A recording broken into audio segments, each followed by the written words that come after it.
Ano ang tatlong hakbang tungo sa Diyos? Pag-usapan po natin yan sa devotion natin na ito. Magandang araw po sa bawat isa sa inyo. Welcome back to our 365 Daily Devotions Seminary Edition. Binabati ko po muna yung mga kasama natin lagi dito sa ating Daily Devotions.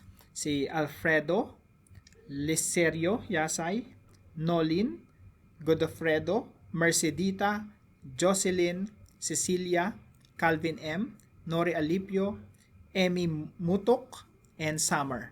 So, madalas ko po nakikita sa comment section. Thank you po sa inyo. Now, yung ating topic po ngayong araw ay may kinalaman po sa ating Panginoon Jesucristo bilang Savior of the world. Tagapagligtas ng mga tao. Now, dito po sa devotion natin na ito, gusto ko po sana i-request sa inyo, no? Share niyo po ito sa mga mahal niyo sa buhay. Lalo na yung mga taong kumbaga inihahanda na ng Diyos yung kanilang mga puso para makakilala sa Panginoon. Jesus, Savior of the world. Jesus as Savior of the world means He came to redeem all people from sin, offering forgiveness, reconciliation, and eternal life. His birth, life, death, and resurrection are God's plan to restore humanity's broken relationship with Him. Salvation is a gift received by faith, not by works, showing God's sovereign grace and mercy. Through Jesus, the hope of redemption extends to every nation, tribe, and tongue, providing assurance to those who trust in Him.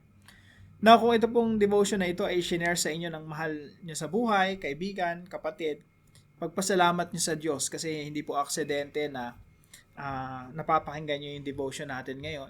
Kasi po sa Diyos po, wala namang aksidente. Lahat po ay ino-orchestrate ng Diyos, pinaplano ng Diyos. Lalo-lalo na kapag ang ebanghelyo, ang mabuting balita ng Panginoon Jesucristo ay ipinapahayag, ito pong mga pangyayaring ito ay hindi aksidente, kundi kasama sa plano ng Diyos upang maraming mga tao ang makakilala sa Panginoong Jesucristo. Now, sabi po dito sa Matthew chapter 1 verse 21, "She will give birth to a son, and you are to give him the name Jesus." Sa Tagalog po, siya'y manganganak ng isang lalaki at ang pangalang itatawag mo sa kanya ay Jesus, sapagkat ililigtas niya ang kanyang bayan mula sa kanilang mga kasalanan. So ito po yung mga gustong iparating sa atin ng Diyos ngayong araw. Number 1, we are lost. Alam niyo po ba na tayo ay lost? Para po tayong mga tupang ligaw na hindi alam kung saan tayo susuot, saan tayo tutungo. Hanggat hindi natin natatagpuan ang ating Panginoong Jesucristo, hanggat hindi natin naisusuko ang buhay natin sa Panginoong Jesucristo, mananatili tayong lost sheep, mga tupang ligaw. Sa Biblia po, ang tinuturo ng Biblia patungkol sa Panginoong Jesucristo ay siya yung shepherd. Siya po yung pastol. At hanggat hindi mo natatagpuan ng pastol, ikaw ay mananatiling naliligaw. Hindi mo alam saan ka patutungo. Yung pastol po ang nakakaalam ng pinakamainam para sa atin. At ang pastol po, pag may nawawalan tupa, hinahanap niya. At baka ngayong araw, natagpuan ka na niya. Natagpuan ka na ni Kristo bilang pastol ng iyong buhay. So we are lost. Hindi lang basta lost, hindi lang tayo basta naliligaw, we are also lawbreakers. Alam niyo po yung lawbreakers, mga violators of the law. Yung Diyos po may standard. Yung Diyos po merong mga batas, merong mga panukala. Tayo po sa Biblia ay tinatawag na mga makasalanan at bina-violate natin. We are violators of the law of God. Sa makatuwid, tayo pong lahat ay sumuway sa kautusan ng Diyos. Lahat naman po tayo nagsinungaling. Lahat naman po tayo. Alam nyo ba na kapag minsan iniisip natin na ang kasalanan ay yung pumatay, yung mang-rape, mga kapatid, sa harapan ng Diyos, kahit hindi mo patayin yung isang tao, basta magkaroon ka lang ng matinding galit dun sa tao na yon, para ka na rin pumatay sa harapan ng Diyos. Kapag merong isang magandang lalaki dyan, magandang babae, pinagnasahan mo, kahit hindi ka nagkaroon ng actual, case of adultery, o kahit hindi kayo nagtalik ng tao na yon, basta pinagnasahan mo lang sa iyong puso, sa harapan ng Diyos, nag-commit ka na agad ng adultery. So, ganun po yung standard ng Diyos, perfect. At lahat po tayo violators of the law. Lahat po tayo sumuway sa mga kautusan ng Diyos. So we are lost, lawbreakers, and condemned. Yung condemn naman po mga kapatid, ito yung hinatulan na ng Diyos. May kahatulan na.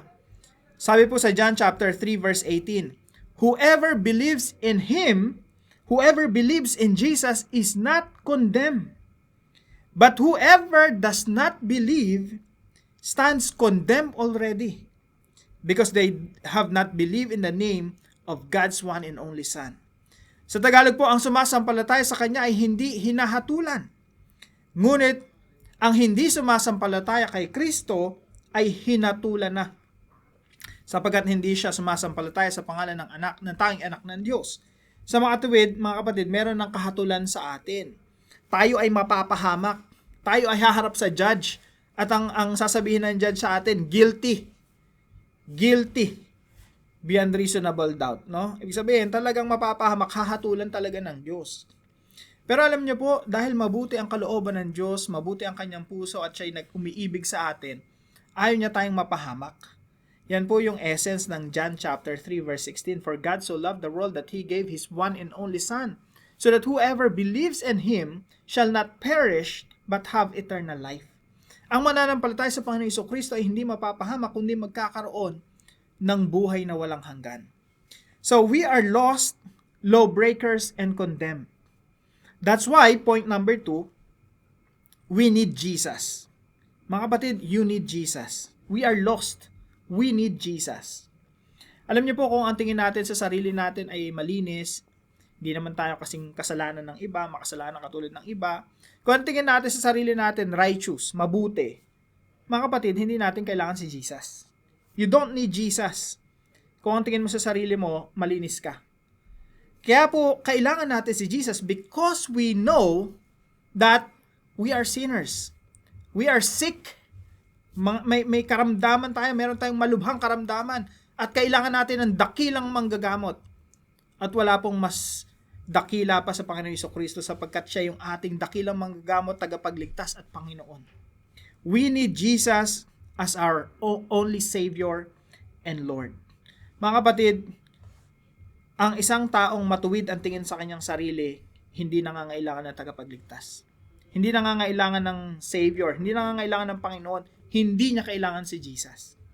Pero kung tingin mo sa sarili mo, nagkasala ka, marami kang ginawang pagkakamali at pag humarap ka sa Diyos, you are guilty. Mga kapatid, you need Jesus. And now is the time to surrender your life to Jesus. Gusto mo ba ng pagbabago sa iyong buhay? You need Jesus. Gusto mo ba ng bagong direksyon sa iyong buhay? You need Jesus. Gusto mo ba magkaroon ng bagong katauhan? You need Jesus. All you need is Jesus. Pangatlo po, we are saved by grace through faith in Jesus.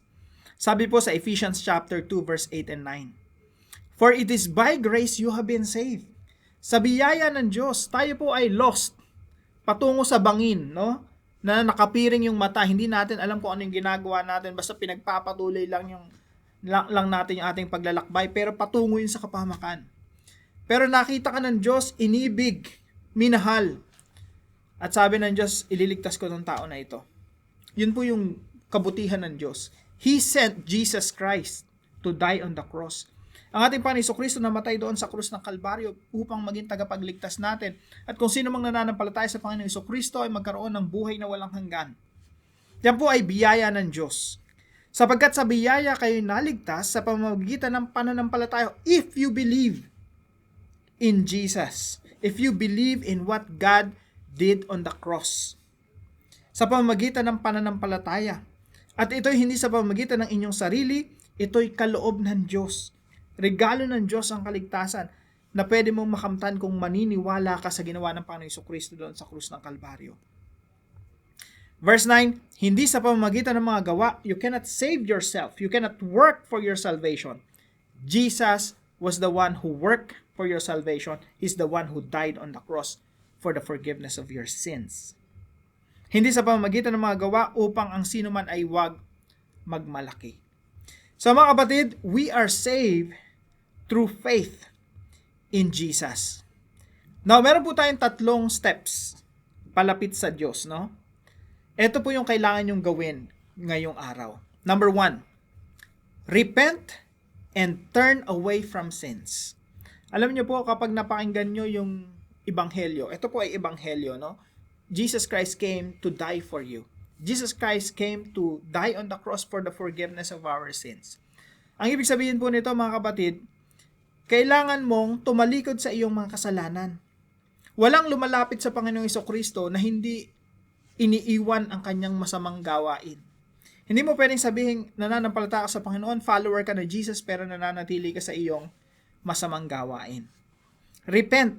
Ibig sabihin ng repentance, tumalikod sa iyong masamang gawain and turn away from sins, sa ating sinful lifestyle. Kung ano man yung kinagawian natin na masama, hindi kaaya-aya at hindi naayon sa kalooban ng Diyos, talikuran po natin yon at simulan nating humarap sa Diyos at lumakad patungo sa Diyos. Pangalawa po, believe in Christ's finished work on the cross. Tayo po'y tumatalikod sa ating mga kasalanan at the same time nananampalataya na si Jesucristo ay namatay doon sa krus ng Kalbaryo sa ikapapatawad ng ating mga kasalanan. Ano po bang nangyari doon sa krus? Mga kapatid, ganito po yan. Si Jesus banal, walang bahid ng kasalanan, walang bahid ng karumihan. Pero siya yung naparusahan doon sa krus. Bakit po? Kasi po, tayo na mga makasalanan, na punong-puno ng mga kasamaan na ginawa sa ating buhay, dahil sa pagmamahal ng Diyos sa atin, yung ating mga kasalanan ay itinuring na inilagay sa katawan ni Kristo. At sa katawan ni Kristo, pinarusahan lahat ng ating mga kasalanan. Yan po yung good news.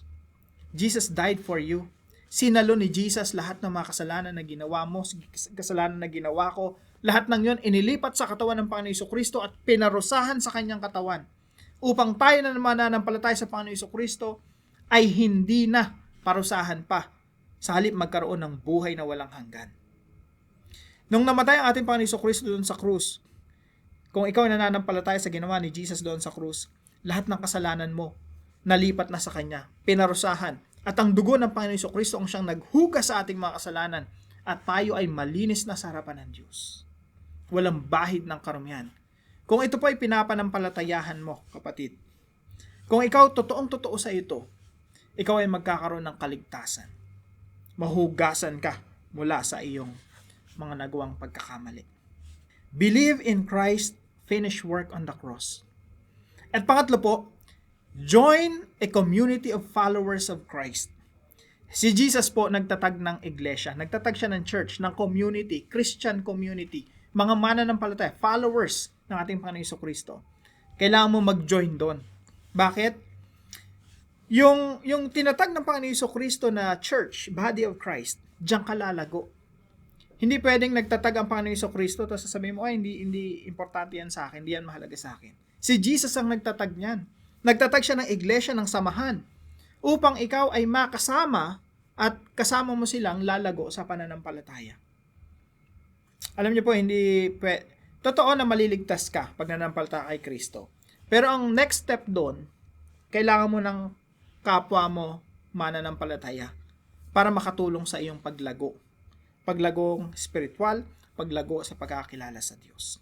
Kailangan mo ng kasama. Sama-sama tayong lalago sa pagkakilala sa Diyos at pagsunod sa Diyos. So, join a community of followers of Christ. Kung ito ay sinare sa iyo ng isang mananampalataya, follower ni Jesus, samahan mo yung tao na yun. Yun yung ibinigay sa iyo ng Diyos para ikaw ay lumago sa iyong pananampalataya. Para po sa ating discussion, why is surrendering your life to Jesus the best decision you can ever make? Bakit ito yung pinaka-importanting desisyon na pwede mong gawin sa iyong buhay? Pag-usapan po natin yan sa ating mga discussion groups at tayo po'y manalangin. Lord God, I come to you with a humble heart. I confess my sins before you. And I admit that I have gone my own way. Please forgive me for the wrong things I have done, the words I have spoken, and the lifestyle I live that do not honor you. Wash me clean by your grace. I turn away from my sin and surrender my life to you. I believe that Jesus died on the cross for the forgiveness of my sins. He rose again from the dead so that I may live the newness of life. Lord, make me new. Change my heart and help me follow Jesus as my Savior and Lord. Thank you for your mercy and for the new life you give. In Jesus' name, Amen and Amen. Maraming salamat po sa partner natin sa devotion natin ito, si Sister Mina. Pagpalain ka ng ating Panginoon. Na kung kayo po yung may natutunan, ipaalam niyo lang po sa comment section right below this video. And please don't forget to share this devotion to your family and friends. God bless you po. See you po tomorrow 5 a.m. dito sa ating Daily Devotions.